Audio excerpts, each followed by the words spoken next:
নারায়ণগঞ্জে জেলা উন্নয়ন সমন্বয় কমিটির এক গুরুত্বপূর্ণ সভা অনুষ্ঠিত হয়েছে। রোববার সকালে জেলা প্রশাসকের কার্যালয়ের সম্মেলন কক্ষে এই সভার আয়োজন করা হয়। স্টাফ রিপোর্টার মোহাম্মদ নূর নবী জনি জানান, সভায় জেলা প্রশাসক মোহাম্মদ জাহিদুল ইসলাম মিয়ার সভাপতিত্বে এবং অতিরিক্ত জেলা প্রশাসক মোহাম্মদ আলমগীর হোসেনের পরিচালনায় জেলা উন্নয়ন ও সমন্বয় কমিটির সকল সদস্য উপস্থিত ছিলেন। জেলা প্রশাসক চট্টগ্রামে বদলির কারণে এটি তার শেষ সভা হিসেবে অনুষ্ঠিত হয়। সভায় উপস্থিত ছিলেন নারায়ণগঞ্জের civil surgeon doctor AFM Moshiur Rahman, অতিরিক্ত পুলিশ সুপার তাসনিম আক্তার সহ বিভিন্ন সরকারি দপ্তরের ঊর্ধ্বতন কর্মকর্তারা।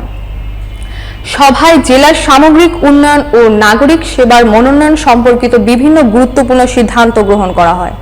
আলোচ্য বিষয়গুলোর মধ্যে ছিল হাসপাতালগুলোর পরিষ্কার পরিচ্ছন্নতা ও চিকিৎসা সেবার মান বৃদ্ধি, নিরাপদ খাদ্য নিশ্চিতকরণ, প্রতিবন্ধী সেবা ও সহায়তা প্রদান, ভোটার তালিকা হালনাগাদ ও জন্ম মৃত্যু নিবন্ধন জোরদার করা, জলাবদ্ধতা নিরসনে বিশেষ উদ্যোগ গ্রহণ এবং মৎস্য চাষে জনগণের আগ্রহ সৃষ্টির বিষয়।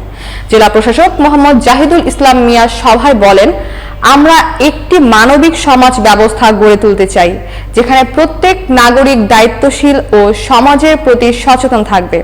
দেশের উন্নয়ন তখনই সম্ভব যখন সবাই নিজের দায়িত্ব সততার সঙ্গে পালন করবে।